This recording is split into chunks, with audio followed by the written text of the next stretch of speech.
एक ब्रोनीवेयर नाम की एक बहुत अच्छी राइटर है, उसने एक किताब लिखी थी the top 5 regrets of dying people, मरने वालों के 5 रिग्रेट। तो उसको भी डिप्रेशन हुआ था।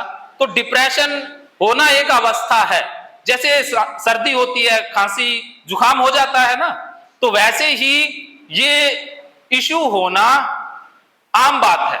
लेकिन आपको इनमें अटक कर नहीं रहना है, सही सलाह सही मार्गदर्शन से ये पूरी तरह से ठीक हो जाते हैं बिना दवाई। तो आप मेरी बातों को काफी गहराई से समझ गए होंगे। तो अंत में एक छोटे से इंटरेस्टिंग रोग के बारे में बता करके हम डेमो की तरफ चलते हैं। जैसे कुछ बच्चे बार बार शीशे के सामने जाते रहते हैं, कुछ लोग तो वो बार बार बालों को सेट करेंगे या चेहरा देखते रहते हैं, तो उसे एक डिसऑर्डर बोला जाता है, बॉडी डिस्मॉर्फिक डिसऑर्डर, बीडीडी। उनको लगता है कि होठ बड़े हैं, आंखें टेढ़ी है, गाल टेढ़ी है, तो वो बार बार ठीक करते रहते हैं। या वो शीशे के सामने जाएंगे ही नहीं, तो शीशे को अवॉइड करते हैं, एंजाइटी होने लग जाती है। तो इस प्रकार के बहुत सारे रोग होते हैं। जैसे कुछ लोग बार बार एक चीज को टच करेंगे 3 बार 4 बार, या एक घर के दरवाजे से 3 बार निकलेंगे, 4 बार निकले तो शुभ, 5 बार निकले तो अशुभ, बार बार चक्करी काटते रहते हैं। मेरे पास फोन आता है एक साहब, वो कहते हैं सर मैं लाइट को ना 9 बार बंद करता हूं, 9 बार से कम हो जाए तो गड़बड़ हो जाती है। वो पहले ऑन करेंगे फिर ऑफ करेंगे, गिन गिन के करते रहते हैं। तो गिनती गिन गिन कर काम करना भी ओसीडी में ले जाता है। और ये जितने भी मैंने डिसऑर्डर बताए, ये सोशल मीडिया के कारण अब ज्यादा फैल रहे हैं। अगर आप फेसबुक, व्हाट्सएप, यूट्यूब का ज्यादा इस्तेमाल करेंगे तो मानसिक रोग ज्यादा बढ़ जाएंगे। तो आप सभी बच्चे अपने अध्यापक साथियों के द्वारा जो बताई गई सलाह है, जो वो सिलेबस करवाते हैं, उसी के ऊपर ध्यान दें। अगर आपने ज्यादा सोशल मीडिया का इस्तेमाल किया तो मानसिक समस्याएं ज्यादा आ जाएंगी। बच्चे बहुत बीमार हो रहे हैं। जो हाइट वाला फोबिया बताया था बच्चे ने, उसके पीछे हम कारणों में जाएंगे तो कुछ कारण सोशल मीडिया वाले निकल के आएंगे। जैसे मैं एक स्कूल में था तो एक बच्ची ने बताया कि मैं ऊंचाई पर नहीं जाती हूं सर अकेले। मैंने पूछा भी क्यों नहीं जाते, तो उसने बताया कि सर मैंने एक वीडियो में देख लिया कि 2 लड़कियां ऊंचाई पर गई और एक लड़की ने दूसरी लड़की को धक्का दे दिया। तो अब उसके मन में डर बैठ गया कि भाई ऊंचाई पर जाऊंगी तो मुझे भी कोई पीछे से धक्का दे देगा, तो वो पीछे आगे देखते ही रहते हैं।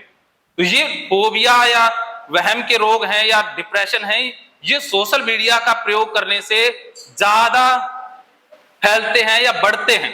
तो आप अपने जो पेरेंट्स हैं उनके साथ शेयरिंग करते रहें, अपने साथियों के साथ और अध्यापक साथियों के साथ, तो आप इनसे बच सकते हैं। और अंत में मैं गीता की एक बात के साथ इस टॉक को विराम दूंगा। देखिए, भगवत गीता में भगवान श्री कृष्ण एक बात कह करके गए हैं। एक श्लोक को मैंने 5 साल तक अध्ययन किया है। गीता को समझना हो तो एक श्लोक को समझ लेंगे, सारी गीता समझ में आ जाएगी। उसका एक श्लोक, गीता का एक श्लोक है 2 अध्याय का, कि कर्मण्येवाधिकारस्ते, कि हमारा कर्म करने पर अधिकार है, उसके फल पर नहीं है। तो हमें अपने कर्मों को करना है, कर्मों में डूब जाना है। जब आप कर्म शिद्दत से कर देंगे तो फल आएगा। इसका मतलब ये नहीं है कि फल नहीं मिलेगा, फल तो मिलेगा, फल तो मिलना ही मिलना है, लेकिन फल के बारे में सोचने की जरूरत नहीं है। जैसे आपको पढ़ना अच्छा लग रहा है, पढ़ाई करके आपको आनंद आता है, तो आपको फल पढ़ते वक्त ही मिल गया। भगवान श्री कृष्ण ये कह रहे हैं कि हमें कर्म के साथ साथ फल मिल जाता है, बाद में नहीं मिलता। कर्म के साथ ही फल जुड़ा हुआ है। तो आप पढ़ाई करें तो पढ़ाई में डूब जाएं, तो देखिएगा कितनी खुशी मिली ना आपको, आपको अच्छा लगा, वही अच्छा लगना फल है। फिर आपके नंबर भी अच्छे आएंगे। जो बच्चे डांस करते हैं, जो खेलते हैं, तो उनको खेलने में आनंद आता है, तो फल मिल गया ना। और बाद में भी जो फल मिलेगा वो भी अल्टीमेट। तो फल के ऊपर फोकस ना करें, क्योंकि अगर हमने फल के ऊपर फोकस किया तो कर्म छूट जाएगा, फिर कर्म नहीं हो पाएगा, और कर्म नहीं हुआ तो फिर फल तो आना ही नहीं है। तो हमेशा ध्यान कर्म के ऊपर। अगर फल के ऊपर गए तो मैंने जो समस्याएं बताई, ये सारी फल के कारण समस्याएं पैदा होती हैं। डिप्रेशन रोग फल की लालसा से ही उत्पन्न होता है। अगर हमने जीवन से फल काट दिया, कर्मों से फल काट दिया, तो जीवन एक संगीत बन जाएगा, एक हारमोनी बन जाएगा, जीवन एक लहर बन जाएगा, जीवन आनंद बन जाएगा, उत्सव बन जाएगा। तो आप इन बातों को हमेशा ध्यान में रखेंगे। फिर भी आपके मन में कोई सवाल हो तो आप पूछ सकते हैं, 1 मिनट के लिए एक ही सवाल लेंगे। उसके बाद इंडिविजुअली कोई स्टूडेंट बात करना चाहता है तो मैं लगभग 20-25 मिनट इस सेमिनार के बाद यही हूं, आप मुझसे बात भी कर सकते हैं। तो अंत में कोई एक सवाल बच्चा पूछना चाहता है? हाँ जी, ओनली 1 स्टूडेंट। हाँ जी, क्या नाम है आपका? मुझे सुनाई नहीं। जा आगे आ जाइए।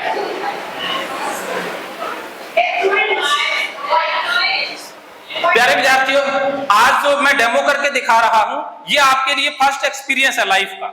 ऐसा आपने ना देखा होगा ना देखोगे, तो आपने मेरी एक शर्त माननी होगी, फिर मैं ये डेमो करने वाला हूं। मेरी शर्त ये है कि आप हिलेंगे नहीं, ना बोलेंगे, और जो भी बच्चा हिला या जिस बच्चे ने भी आवाज की उसे फिर क्लासरूम में भेज दिया जाएगा, क्योंकि वो प्रोग्रामिंग टूट जाएगी। मैं प्रोग्रामिंग करूंगा तो आपके बोलने से वो प्रोग्रामिंग में बाधा आएगी, तो आप अपनी सीट से नहीं खड़े होंगे, क्योंकि ज्यादातर बच्चे फिर देखने आ जाते हैं भी वो क्या रहा है। तो ये जादू नहीं है, ये कला है। मैं आपको बता करके जाऊंगा, ये कला है।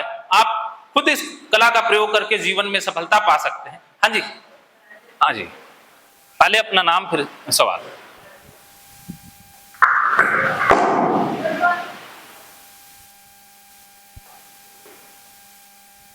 Good morning, all of you. My name is Pamela. My question is that, sir, the depression क्यों होता है? जी जी, डिप्रेशन आने का रीजन क्या है? इसलिए होता है। जी, देखिए इन्होंने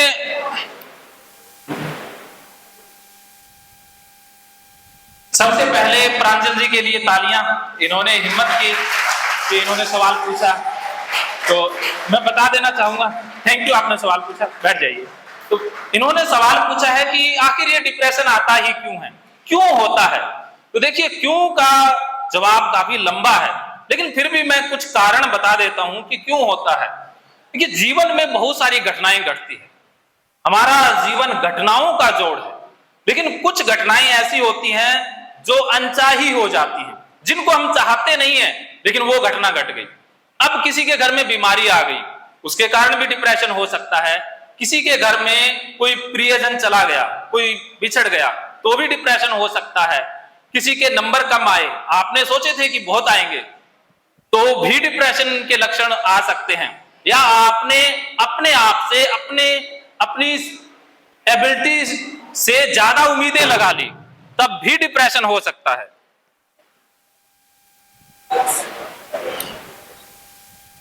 या रिश्तों में आपकी अपेक्षाएं बहुत हाई है, तो भी डिप्रेशन हो सकता है।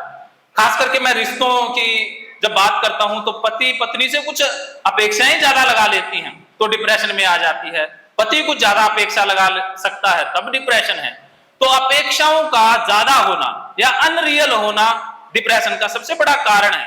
ऐसे और बहुत सारे कारण हैं, फाइनेंशियल लॉस होना, पैसे का लॉस होना, या कोई हादसा हो जाना, कोई भी घटना घट जाना, या एक mood seasonal mood effective disorder होता है कि वो सर्दी गर्मी से संबंधित है। सर्दियों में बीमार हो जाएंगे, गर्मियों में ठीक हो जाएंगे, या कुछ लोग गर्मियों में डिप्रेशन में चले जाते हैं, सर्दियों में ठीक हो जाते हैं। तो ये सीजनल मूड इफेक्टिव डिसऑर्डर होता है, जो मौसम के हिसाब से बदलता है। ये आगे काफी गहराई में चली जाएगी बातें, तो आपने ये ध्यान रखना है कि कई बार आपकी अनरियल अपेक्षाएं डिप्रेशन में ले जाती हैं। जैसे बच्चों में इमोशनल इश्यूज हैं, या कुछ अपने साथियों से अपेक्षा है, कोई साथी से झगड़ा हो जाता है, तब भी बच्चे डिप्रेशन में जा सकते हैं।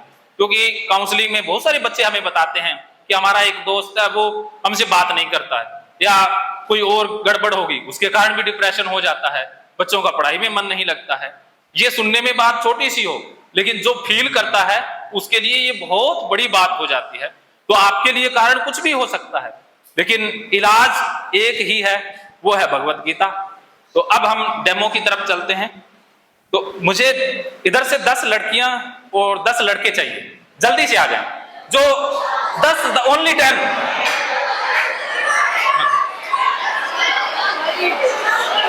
रुको रुको, अरे रुको रुको रुको, हाँ उधर उधर उधर, हाँ आप एक बात करें। हाँ जी, इधर लाइनों में खड़े, ऐसे खड़े हो जाए इधर। इधर खड़े हो जाओ, इधर ऐसे ऐसे, इधर इधर इधर ऐसे लाइन हो, ऐसे लाइन, ऐसे लाइन हो। हाँ हाँ ऐसे लाइन, ऐसे ऐसे ऐसे चलो। हाँ हो जाइए इधर, हाँ हो जाइए इधर, इस तरह लाइनों में खड़े हो, जल्दी खड़े हो जाओ, उधर खड़े हो जाओ। हाँ बस, आवाज नहीं, बिल्कुल आवाज नहीं। माइक दे। Students, you go back and we require one student from each class. जी Yes. One. महकेंगे फिर से खुशियों के रंग भगवत गीता थेरेपी कोर्स के संग। इतिहास का पहला ऐप जो गीता के माध्यम से ओसीडी डिप्रेशन का इलाज आसान बनाएगा। ओसीडी डिप्रेशन का इलाज हुआ और भी आसान, और वो भी बिना दवाई, घर बैठे। किसी को बीमारी की चिंता है तो किसी को चिंता की बीमारी है। भगवत गीता ने लाखों करोड़ों का जीवन बदला है और आपका भी बदलेगा। गीता थेरेपी कोर्स में आपको मिलेगा सभी 11 प्रकार की ओसीडी का संपूर्ण इलाज, जैसे गंदगी का वहम, बार बार हाथ धोना, बार बार सफाई करना, बार बार लॉक दरवाजा चेक करना व अन्य सामान की चेकिंग बार बार करना, एक ही विचार बार बार आना, नुकसान व मरने मारने का विचार आना, HIV, rabies, cancer, heart attack का विचार आना, IBS और नींद न आने की समस्या का हल गीता कोर्स में मिलेगा। आत्महत्या वाले विचारों से मुक्ति भी गीता थेरेपी कोर्स से मिलेगी। राजेंद्र जोधपुरिया ऐप पर आपको ओसीडी से संबंधित राजेंद्र जोधपुरिया की किताब भगवत गीता के मनोवैज्ञानिक रहस्य और अन्य टिप्स पढ़ने को भी मिलेंगे। गीता है महान थेरेपी। गीता में CBT, हिप्नोथेरेपी, माइंडफुलनेस, ERP व अन्य बहुत सी साइकोथेरेपीज का समावेश मिलेगा। राजेंद्र जोधपुरिया ऐप एक, फायदे अनेक।